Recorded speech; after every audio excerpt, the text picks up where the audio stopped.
Assalamualaikum warahmatullahi wabarakatuh. Sahabat At-Taqwa yang dirahmati Allah, setiap wanita muslimah tentunya ingin menjadi wanita yang paling mulia di sisi Allah Subhanahu wa Ta'ala. Begitupun bagi pria muslim, pasti ingin mendapatkan seorang istri yang memiliki ciri wanita mulia menurut Rasulullah.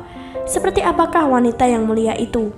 Ternyata tak sekedar rajin ibadah, wanita yang paling mulia memiliki ciri-ciri tersendiri. Berikut penjelasan dari Buya Yahya tentang wanita yang paling mulia. Suatu hari, Rasulullah SAW pernah bertanya kepada para sahabat, wanita yang paling bagus atau mulia itu seperti apa? Para sahabat Nabi saling menerka, apakah yang rajin sholat dan rajin puasa? Mereka pun pulang dengan pertanyaan yang belum terjawab. Sayyidina Ali pun pulang ke rumahnya. Seperti halnya wanita solehah, Sayyidina Fatimah Az-Zahra, istri Sayyidina Ali bertanya, "Apa ilmu yang sudah engkau dapat dari ayahku, wahai suamiku?" Sayyidina pun menjawab, "Kami mendapat banyak ilmu, tapi ada beberapa pertanyaan juga yang aku tidak tahu jawabannya." Mendengar hal itu, Fatimah Az-Zahra berkata, "Aku tahu jawabannya," lalu membisikkan kepada Sayyidina Ali.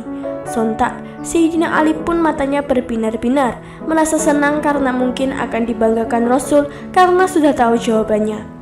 Sahabat yang dirahmati Allah, sebelum kita lanjut untuk membahas video kali ini, kami ingatkan bagi Anda yang belum subscribe, silahkan subscribe dulu channel ini dan nyalakan lonceng notifikasinya, agar sahabat semua tidak ketinggalan update video selanjutnya dari kami. Pada keesokan harinya, Rasul kembali bertanya mengenai seperti apakah wanita mulia itu. Sayyidina Ali pun menjawab, "Aku sudah tahu jawabannya ya Rasul." Rasul bertanya, "Siapa yang memberitahumu?" Dengan malu-malu, Sayyidina Ali menjawab, "Siapa lagi yang paling dekat denganmu ya Rasul? Dialah anakmu sendiri, Fatimah Az-Zahra." Lalu Rasulullah pun memberitahukan jawabannya kepada para sahabat. Wanita yang paling mulia di sisi Allah adalah wanita yang tidak melihat laki-laki dan tidak pernah dilihat laki-laki. Maknanya adalah jika dilihat laki-laki yang bukan mahramnya, dia merasa tidak senang, dan jika melihat laki-laki, dia tidak lantas penasaran. Dia tidak akan merasa nyaman ketika ada laki-laki yang memandangnya. Dia akan merasa risih, bukan sebaliknya, malah melenggak-lenggokkan badannya. Kemudian gaya bicaranya dibuat sedemikian rupa agar menarik lawan jenis. Suaranya pun dijaga agar tidak mengundang syahwat laki-laki. Dia akan merasa malu jika ada laki-laki yang memperhatikannya. Itulah cermin iman di dalam dadanya, dan itulah ciri kemuliaan di dalam hatinya. Ini bukan bermakna bahwa wanita harus mengurung diri di dalam rumahnya, di dalam kamarnya, tapi maksudnya boleh keluar, namun dengan cara yang wajar, sederhana, tidak pamer penampilan atau tabaruj. Jika keluar bersama dengan mahramnya. Jika kaum muslimah bersikap seperti yang digambarkan dalam penjelasan ini, dialah pecinta Fatimah Az-Zahra dan Rasulullah yang sesungguhnya. Ciri wanita yang paling mulia di sisi Allah Subhanahu wa Ta'ala, beginilah Fatimah Az-Zahra dalam bersikap. Dia sangat menjaga kehormatannya. Beliau sangatlah pemalu.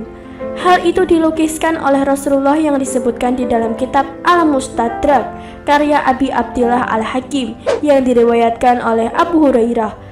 Ketika ada jenazah yang melewat di teras Fatimah Az-Zahra bersama Asma binti Umais atau istri Abu Bakar Asy-Siddiq radhiyallahu anhu, ia merasa khawatir sampai menangis terisak-isak. Asma bertanya, "Mengapa kau menangis ya putri Rasulullah? Lihatlah bagaimana orang yang sudah meninggal itu diperlakukan. Ia dibungkus kain kafan, terlihat lekak-lekuk debunya. Aku tidak mau sampai tubuhku lewat di antara kepala-kepala manusia. Aku malu." Asmah pun bercerita bahwa saat dirinya ke Habasyah, jika ada yang meninggal dibuatkanlah satu kotak, kemudian ditutup pelepah kurma.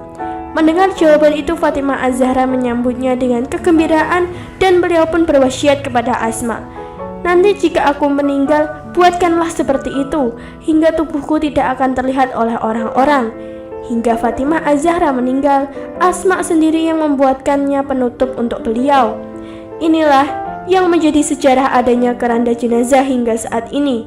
Bukan masalah kali pertamanya, namun bagaimana Fatimah Az-Zahra begitu menjaga kehormatan dan rasa malunya. Selain ini, Sayyidina Fatimah Az-Zahra juga mewasiatkan untuk dimakamkan pada malam hari karena malu jika dilihat orang-orang. Inilah pendidikan dari Rasulullah yang perlu dicontoh oleh kaum wanita, bahwa kehormatan itu perlu dijunjung tinggi. Betapa rasa malu itu mahal. Janganlah wanita terkesan murahan dengan memamerkan keindahan tubuhnya di hadapan laki-laki yang bukan mahramnya. Jika rasa malu ini dicabut, maka semua akan dimulai dengan keharaman.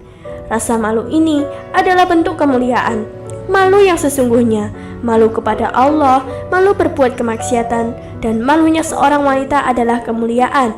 Dan Sayyidina Fatimah Az-Zahra ini adalah suri tauladannya. Wallahu alam bisyawab. Sahabat yang dirahmati Allah, itulah penjelasan mengenai wanita yang paling mulia menurut Rasulullah. Semoga video ini bisa memberikan tambahan ilmu dan pencerahan bagi kita semua. Jika ada pertanyaan atau pendapat dari sahabat semua, silahkan tulis di kolom komentar, dan terima kasih telah menonton video kali ini. Wassalamualaikum warahmatullahi wabarakatuh.